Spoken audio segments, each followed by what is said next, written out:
Hello everyone, and welcome back to the Brightworks. Today, taking a look at a 4 versus 4 with some really high skill players. Really excited about this match. I love this map. Valles Marineris. I'm always nervous about this map because I know I have to say its name, and I'm never sure if I do it quite right. Oh, but anyway, getting right into this match, spawning on the eastern side here. I'm used to saying northeastern and southwestern or the corners, but this is actually just a full east to west map spawning here. On the eastern side, our blue team leader, Kaiser Glass, going for that bot lab right away, and I think that's an excellent decision. We've got this really hilly terrain here to contest, and so I think those bots are going to be phenomenal for pushing up and down and all around into the crevices and cracks of every nook and cranny that Valles Marineris has to offer. Spawning on the western side, No God. Very, very foreboding, very ominous nickname here. 30 true skill, very high up there on the charts. We've actually got a tie for the true skill. Wow, a three-way tie for the true skill leader on the red team here, but I guess No God rolled the dice and came up on top, so very, very nice to them. Excited to see them. I don't think we've covered this player quite yet on the channel. Haven't seen them, so this will be their debut game. Welcome to the channel, No God. Going for that bot lab as well, and I think that's a good idea. This is also a very hilly terrain, so I think I quite like that a whole lot. Now I do notice there's a rover out on the field. I was wondering whether it was a rover or a rascal. Pooposaurus winning the first unit out on the field award. Congratulations, Pooposaurus. You have astounded me with your incredible gameplay here. Sending the rover across. Only one, so probably mostly just looking to scout here more so than do damage, but you know, we can be opportunistic here. There are some unguarded metal extractors back here. There's one there. We've got a few back here. Definitely room for this to do quite a bit of damage. It does slip away from the grunt overwatches here, and it will find the backline of TDO, our green player for this match. Yeah, it finds the metal extractor. It's a little slow though, so I'm not sure if it's going to get it. Oh, it is micro to perfection. Look at that, folks. Does manage to actually steal a metal extractor, and that's going to make Matthias's lane a little bit easier. Now we do have some ticks out as well. Love to see that. What are these bad boys going to be able to do? That's the question on everyone's mind as Kaiser Glass moves these ticks across the battlefield. There's pawns already out on the field. Grunts, rather. I apologize. Didn't mean to misrace those poor grunts. Grunts are great for taking out these ticks because those lasers they're kind of like a burst of damage as opposed to the pawns where it's kind of the flinging of bullets. And so I think the grunts are probably a better counter to ticks than the pawns in my humble opinion. They're also a bit cheaper, a little easier to get out on the field than the pawns, which is always nice.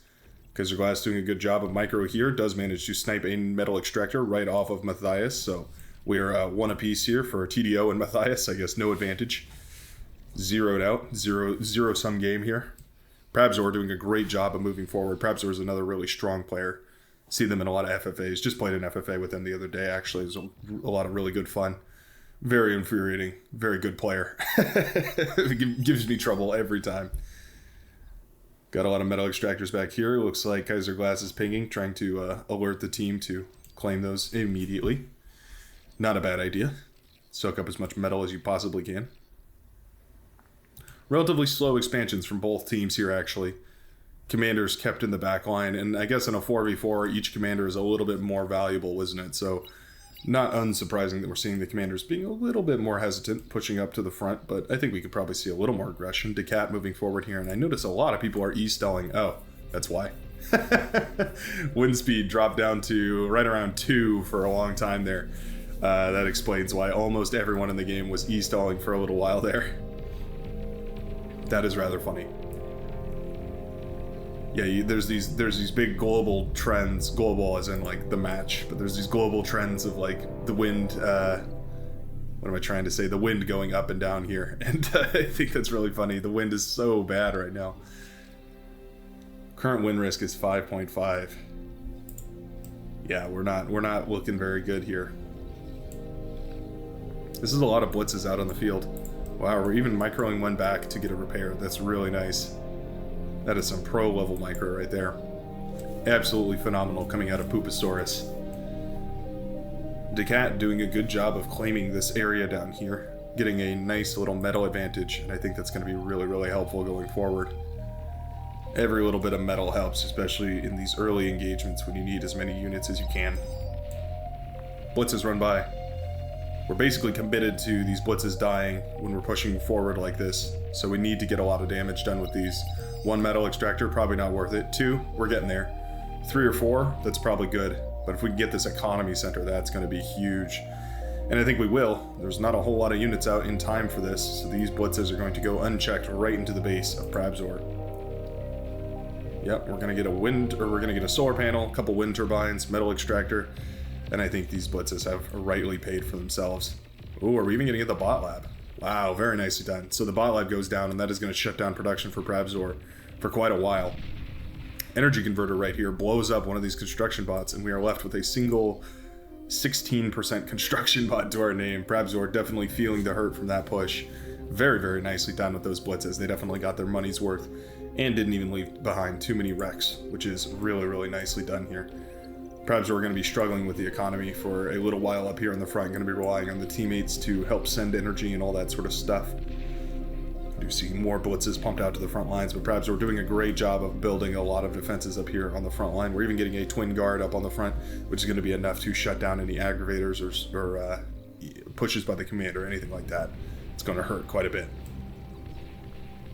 We've got a bit of a grunt run by here, although it is being whittled down slowly by this light laser turret. We've taken down 3 of them. We're looking for 4. 4 and 5. Very nice. This thug contributing a little bit of artillery, long range, quote unquote long range, right? Still in the early game, but long range fire support. Very nicely done. And we have the Resbot already immediately getting back to work, resurrecting everything in this field. And I think with that in mind, Kaiser Glass is handling that phenomenally. Thugs pushing forward here now that the light laser turret has been wiped off the map and the solar panels built on the front line here are going to go down. That really hurts. I just saw a massive explosion. And indeed, a commander trade has occurred. Looks like, oh, interesting. I'm not sure how one of these commanders disappeared, but anyway, Decat here, right next to the gravestone of No God. Guess there was a bit of a trade out there. Slightly larger army for No God, so I think their position is going to be a little bit better here. We do have the construction bot moving forward to build a little bit of light laser turret defense systems in the area. That's quite nice. Decat not standing idly by, though. We are going to be moving our forces in to contest this. Are we just dumbfiring these? Not sure why those are firing at that spot there. We don't have a great way of reclaiming this commander, but both of these people are thinking about it. Both players are trying to figure out how they can eat up this commander as quickly as possible. We have a Resbot in the area. It's going to get to work eating up this commander. Very nicely done. That's throwing back 57 metal per second to the red player here. And so I think their economy is suddenly going to have an excellent boost. If we can get more than 50% of this, I guess I'd say that we're doing a good job. There's going to be less left for the other player here. And indeed we are. We might even get the whole thing. Very nicely done by No God. Posturing absolutely correctly, making sure that there is not a lot of incentive for that team to push forward. The blue player, rather. The purple player. Getting my colors mixed up. Sheesh. I do have some more coffee. Really, really nice armies up here on the northern side. We have these thugs mixed in with, or rather some maces up north for an armada player. Maces mixed in with rocketeers here. For the most part, the same as the thug. Let's see, 140, 60 DPS. The mace is 130, 60 DPS. Very, very similar. Things really start to take a turn, become different in the late game. But in the meantime, a lot of these thugs are pushing forward. Matthias actually in a lot of trouble, been pushed back by Prabzor, who now has the forward vehicle lab set up. This might be the new meta.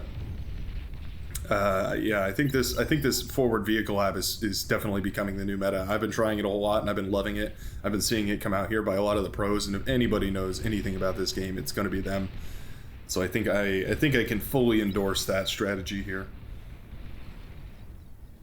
Now we've got a lot of production here because of all that juicy metal we sucked out of that commander. That sounds wrong. And we've got a whole lot of maces on the field, but we are falling back, and that's probably just to keep in line with our teammates. We don't want to push too far forward, and then suddenly a whole group of units can sweep in from behind and take out the base here. So you notice that these pros, they basically keep themselves in a straight line, just like that. So when the, although we could be moving this army forward and contesting this hill right here, it means that our line would be like, whoa, like that. And then you have this nice little concave here. Of course, if you can fund units into here, funnel units into here, sorry about that if you heard a little buzz. If you can funnel units in here, you can do a great job of making sure, oh, that was a nice D gun, gets 3 tanks with it. You can make sure that you have an excellent concave on the pushing forces, and that can definitely swing a battle in your favor. Looks like we are going to make it difficult to take this hill, but we're not going to fight over it. We're not going to die on it, rather. Quite literally choosing the hills to die on, and that is not the one. We have the maces firing away at these little grunts here. Very nicely done. The grunts do manage to take down a mace, but at the cost of 3 or 4 grunts. Yeah, I don't think that was quite worth it. We've got an excellent spread of units right here, and it's very, very nice to see. This is just a mixture of maces and rocketeers, and that's an excellent composition. You've got the long range abilities of the rocketeer mixed in with the high damage burst of the maces, and I think you're going to be in for a nasty surprise when you go up against that army. Prabs are in a little bit of trouble here, being harassed by a bunch of these medium tanks. They can definitely do some damage to a commander, but wow, look at all that static defenses. We got 4 twin guards up and running. Definitely enough to cause a whole lot of trouble. Commander is mostly just posturing to make sure that these tanks don't go anywhere, at least anywhere near their defensive line here. Tanks are tearing down this light laser turret defense, and most of it will fall. All of it will fall, actually, as these tanks are now on a runaway. And they're headed back towards the economy center of Prabzor. Little do they know, there is no economy center of Prabzor. Prabzor is relying entirely off of teammate energy and the forward production facility, the forward vehicle lab here. We have nothing in the back line to harass, but these tanks, of course, can run north or south to do quite a lot of damage. TDO actually moved a bunch of thugs forward here. Standing still for a little while there. I think they were dealing with the backline harassment over in their own facilities, but the thugs are marching forward, marching towards the production facilities of Orange, but Orange already has a Twitcher. Must have been handed out by another player here. Not sure who got to T2 first. I don't even see a T2 lab, so it must have been one of these players over here. Where on earth did the T2 come from? I'm actually confused now, because this is a Armada player. This is an Armada player. This is our only Cortex player, but there's no T2 constructor out. Okay, it must have been MDubs who built the T2 lab and then just broke it down. Okay, we do have a ton of metal, so yeah, it probably was MDubs. But we're building a lot of these fiends with the Twitcher here and these construction turrets, so that is really nicely done. Upgrading our metal extractors too. I would have loved to see a few of those handed out to the team, but you know, taking the advantage where we can get it is definitely going to be well worth it. Kaiser Glass knows the danger of these fiends and rightfully D-guns them down as soon as he sees them. Very nicely done. Unfortunate for MDubs to lose those, but very nicely done by Kaiser Glass. Definitely respecting the fiend for what it's worth, and it's worth a lot of damage per second. No god here. Now posturing forward, trying to eat up corpses from the front line and make some more while he's at it. Indeed, we see a whole lot of thugs fighting a whole lot of maces. This is the T1 artillery game. So you can kind of see here, let's take a quick step back and take a look at the macro level here. You can see that Kaiser Glass pushed extremely far forward here, and the reason for that is that so much time was spent, so much metal was spent by MDubs teching up now. So that's kind of the push and pull. A lot of people ask about the logistics of teching, and I'm thinking I should probably make a tutorial, because I was looking through the tutorials playlist and realized I don't actually have a concrete video about teching. There's an old one about build orders and when to tech and stuff. It's like one of my first videos ever. But definitely needs an update, so I think I'm going to do that. But for now, just to satiate you, this is a great example of when to tech, right? You tech when you have a big enough army to keep your enemy from pushing too fast. So here, MDubs did have to give up their whole army in order to tech, but it was able to slow down the player for long enough that they were able to get their T2 units out. But they had, you had to give out a huge amount of land here. And that can definitely be a tricky thing to balance. At this point, Prabzor has a ton of units on the front line too. We have a bunch of these riot tanks guarding a bunch of artillery pieces. Very nice. Very, very good composition there. Very strong. Whole lot of these thugs and maces. Sorry about that click right there. Been trying to stop doing that. It's a bad habit. whole lot of these maces and rocketeers here are defending this line as well, but that's a lot of grunts running around, and they're looking for any opening they can find to get in here. We do have the T2 lab up and running. That's why there's no more maces or rocketeers that will ever be reinforcing this front line. Well, I shouldn't say ever. Of course, we can always tech down to them, but I don't see why you would when you have hounds or gunslingers or welders or snipers or whatever else. The grunts managed to find a whole bunch of these T1 medium tanks, and it looks like we are just going to accept that as a good enough trade to get these grunts out of our control. Pushing these tanks back and taking out quite a few of them in the process. Not bad at all. And indeed, that's going to allow the Pink Army to march for, or rather the the Pink Army to defend forward. I thought the Pink Army was a blue team for a second there. And we've got one grunt in the back line here, still being trouble. I was waiting to see if it might chain react anything. It does get those energy converters to blow up right on the tanks. That was quite nice. Hounds around now. They're in their Gauss cannon mode as well, which is always quite nice, especially against these grunts. Grunts and fiends and other stuff like that. Very nice to see that that Gauss cannon come out. One grunt actually getting, or one hound rather, being whittled down pretty low, and it does actually go down to a couple of grunts. Very, very shameful. It's a bad way for a hound to go. We do have T2 units out and very close to the front line here. Kaiser Glass did a great job of expanding forward, and we brought constructors, constructor bots that is, and they build construction turrets and aircraft, and we're just expanding as quickly as we can. And Kaiser Glass is doing a phenomenal job of keeping the pressure on, not allowing M-dubs to take back that distance that he gained by teching upwards. Kaiser Glass definitely handling the enemy tech transition phenomenally here. We do have some bombers out now. They are headed right towards the enemy base. I don't know if this was scouted. I didn't see it. Looks like we were just blind bombing here. Sounds like another good band name. Blind bombing. We are at this point going to be switching to bombing the advanced solar panels. I think that's a great idea. If we can knock out a few of these, it's going to cut the energy production for TDO Cap, but also this entire team. That air lab is up and running though, so we are going to have fighters on the on the tails of these bombers here really soon. We're going to get a few of them? Yeah, we get a couple of them. Wow, very nice. We actually get a whole lot of them. Only 2 advanced solar panels left. They are, of course, resurrectable. But you would have to tech down to T1 units in order to do that. So I think that was definitely worth it. That's going to slow down at least TDO for quite a while. And I have a suspicion that energy was leaking over to the other players here and there. Wow, really forward vehicle lab was, or bot lab rather, was built here by Prabzor, and it goes down to a couple of hounds supporting some T1 medium tanks. Prabzor's commander, in fact, looking very, very unhealthy. We've got 25% left on this, and it's being harassed by medium tanks, hounds, and all sorts of other stuff. So really, really worried about that position. These fighters are out now, and wow, big run by of fiends. They were spotted at one point, which is quite nice. And it looks like we have some welders moving into place. The welders are low on energy, though. I think that might have been due to that bombing run, so that play actually paid itself off here. They do manage to snipe an advanced metal extractor. That's very nice. Those are expensive, and they're hard to build, and they're really, really unfortunate when you have to replace them. Looks like we might get a second one here. Indeed we will. And that's very nice. These fiends have definitely paid for themselves just with that push alone. We're now marching back into the, well, an economy center here.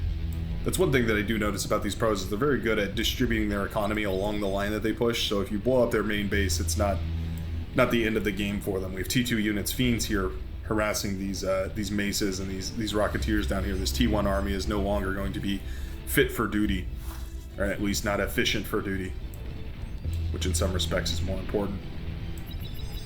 These fiends made it all the way, and they have not been shut down. They could definitely go after this geothermal plant. We could see them get into the back line here. Green too. Yeah, I think this geothermal plant is a great pick here. We're settling to just use these up. Probably could have gotten those out if we wanted to, but I think that's fine. They've definitely gotten their value worth already. We're sending some more in, but I don't think that's going to work twice. Yeah, our blue player here, Kaiser, is definitely well aware of the tricks. Although that being said, there are still a few that managed to actually run by, so maybe not so aware as we thought. A whole lot of yellow tanks here on the front lines. Pushing forward, but that riot tank is an excellent position there. Right on top of the hill, and you can see it just stops all of these from pushing forward. There's 2 of them actually right here. Very nice hold there. Ah, Fiends have counter-pushed into this red player's base, which is very nice for the purple player, of course, because it means that a lot of economy damage is going to be happening. But the Hounds do actually a really decent job of shutting that down, so very nice crisis management here coming out of No God. Uh-oh. Look at this wave of Fiends. Do we have any sort of expansion here? We have bombers coming out, and we do have T2 energy converters coming up as well, which is very nice to see. We are at 22 wind right now, so all these players are benefiting from having an overflow amount of energy, which is quite nice. These welders are actually out of place because they had to chase those Fiends back into their own base, which does suddenly mean the commander is exposed here on the front lines. Wow, we don't need to sacrifice that many Fiends for it, though. Ooh, that was so expensive. That was so much of this army that definitely could have just been... Yeah, could have just been a couple of Fiends there. Unfortunate to see. But still better to get the commander than to let it escape, so I suppose that's always nice. The welders here are without energy, and yeah, it looks like that hit to the back line really did cost quite a lot. We've got some shark's teeth drawn on the map here. Hold the lines. They definitely don't want to give up this hill. If they give up this hill, that means that the middle of the map is suddenly going to fall quickly into the control of the yellow team here. We have a bull produced and pumped out to the front lines. It's very expensive. I'm actually surprised to see that. I would have expected Mausers and maybe a couple of lightning tanks here and there. But the bull is a very expensive option. But of course, expensive means it's very powerful.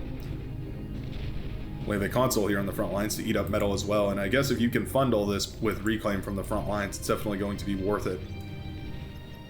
The bull manages to...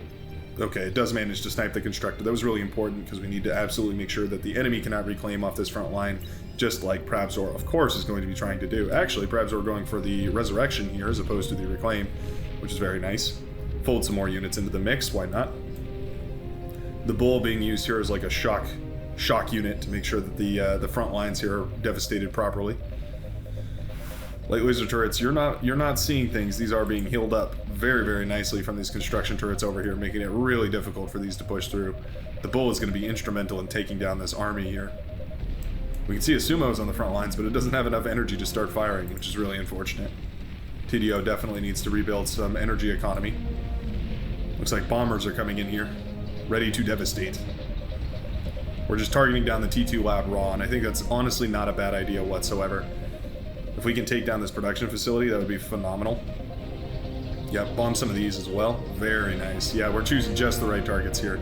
Bombing down all the construction turrets, making sure we have a nice spread on them, and I think this lab is not long for this world with all these bombers flying overhead. Not that these beamers aren't putting in a good amount of work. They're definitely trying, but they are not going to be able to keep up. The lab is now down to 25%, and blue is looking very, very unhealthy at the moment. There's not a whole lot of options here. The bombs keep falling, and the T2 lab will indeed go down. Very nice to see that push. The cost of those bombers has definitely been justified here, because now these fiends can just march through and start mopping up all of this static defense. Now that static defense is going to buy blue a little bit of time, but we definitely need to see... Oh, never mind. Blue has decided to tap out of the game with that push. So I guess orange has officially won their lane. Now TDO decides to take all of those units, is going to assume responsibility for the northern half of the map. Going to be a difficult fight to win, though. Very, very difficult. Looks like there's a little bit of... oh yeah, Kaiser Glass very upset in the chat. Yeah, a lot of question marks. Kaiser Glass, I believe, was the only one who had an air lab out, so he was the only one who had fighters to respond to that. These bombers aren't done, though, and they're still out and about, so they're going to keep pushing forward here. Fiends continue to ravage this front line. Just going to keep pushing forward. No reason for them to stop. Yeah, very nicely done. Really, really nicely done here for the orange player. Getting a lot of value out of these bombers as well. Continuing to ravage the back line of this green player. Poor green player has been bombed back to the Stone Age more than once. Yeah, the bombs keep coming. We do finally have some Manticore out on the field to tear down a few of these bombers very slowly, and already the construction turrets have been brought down. I'd say those bombers definitely got their value in. Yep, just picking apart any vulnerable target that we can. Really, really nicely done by the orange player, making these waves of fiends off of the Twitcher so we don't actually need the T2 lab. Really nicely done. I think the orange player is handling this very nicely. M-Dub's doing a great job. We have a huge amount of hounds out here on the front lines as well. This front line is being held together by, well, basically by res bots here, grave robbers. They're basically all that's keeping this front line intact. Putting back whatever units they can, trying to get as much value as possible. The Starlight is out here, but it's actually really far forward, and we're going to need to protect that thing because it is a tremendous cost. 1,200 metal and a whole ton of energy. 13,500 energy in order to build one of these Starlight. For what it's worth, it's an excellent siege option, and it gets value every single time that it fires. But you need to keep it alive to fire. Fiends now pushed out by purple, and we are well into the T2 game here. Not expecting to see much T1 at all anymore, although we are streaming out grunts at a nice little pace here. Eventually going to have a little run around force, which I think is going to be quite nice. But speaking of run around forces, eyes are on the northern section here. We found more economy by green, that poor player. Eyes are up north here as the Fiends have already broken into the back line once again and are going to continue tearing apart this entire facility. Really, really nicely done that we're keeping up the aggression, we're keeping up the pressure, and we're going to make sure that there's no even steady footing that the green player can take a hold of when they want to push back on this northern side. Very nicely done. Indeed. I'd love to see some sumos brought out. Sumos are typically a really nice counter to these Fiends, just because they have the health to withstand the flames, and they also have that high energy laser, which can usually burst down the Fiends in just a couple of hits. I'd definitely love to see that, but of course you need it long before they're already in your backline, so that the counter Fiends are just as nice to play because you can get them out very, very quickly. Energy production here for the green player was completely ravaged, though, and so unfortunately for them, it looks like these Fiends are going to go into their base with very little contest. So Spectator's drawing an arrow on the map, and I think they're absolutely right. We've got the Resbots out here now, eating up all of these formerly blue labs, folding that metal back into the orange player's economy. And things are looking really, really nice. Now the purple player has done a great job of pushing forward here with these Fiends. The Hounds aren't excellent at countering these Fiends. They're okay in their Gauss mode, but they're not excellent. They're not perfect. And so indeed, I think this push by purple is going to have quite a lot of gusto to it, quite a lot of emphasis to it. Bulls continuing to push forward here in the center of the map. Riot tanks doing their job, or doing their best job, doing as good of a job as they can, but there's not really a whole lot they can put up against these tanks. If there ever was a definition of a tank, a real tank, it would definitely be the Bull. You know, when I first started playing this game, I didn't even think the Bull was that good. I was like, it's so expensive. It's not really that good, is it? And then I finally made one. I used it, and I was like, oh, this is like the best unit you can have. These units are phenomenal. And that's the story of how little old TNT learned what units were good and what units weren't. And that actually has happened a lot here. This middle production facility is completely ravaged by these Bulls. They've broken the front line. They've shut down all of the constructor bots. Production is failing. The commander goes down. And with that, the blue team is vanquished. What an exciting match. What a really, really fun one. I love these 4v4s because we get such interesting dynamics between all the players and these really, really cool matchups on these really fun maps. If you enjoyed this match as much as I did, feel free to leave a like or a comment down below. I'd love to hear from you guys, and I will see you in the next video.